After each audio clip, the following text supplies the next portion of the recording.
आगामी निर्वाचन निश्चिंत भाव में किसी गुरुत्वपूर्ण भूमिका ग्रहण कर आशा करुँची कहीं ना ओडिशार जनसाधारण भल करी जानी सारे जे जितेबले 24 वर्षर बीजेडी सरकार थिला से मध्य अर्थनैतिक सामाजिक उन्नति क्षेत्र में कौन कार्यक्रम करना केवल मागणा योजना करी लोकों को आहरी तल को तल तांकर जो अर्थनैतिक स्थिति को नहीं जाइए। तेणु वर्तमान जो डबल इंजिन सरकार से मध्य ओडिशार जो 90% अनुन्नत गरीब संप्रदाय अच्छा दलित और पछवर्ग से सामाजिक अर्थनैतिक उन्नति पर कौन पदक्षेप नहीं नहांती किंतु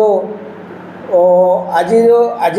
जो खुशीर खबर आम पाखे पहुँची जे भारत सरकार गतकाली जातिगत जनगणना करने नीतिगत भाव कैबिनेट निष्पत्ति नहीं जदि जाति 2026 जातिगत जनगणना कौ जाति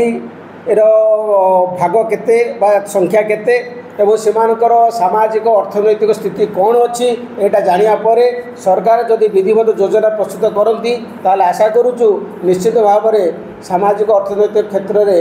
ओडिशा उन्नति करिवो।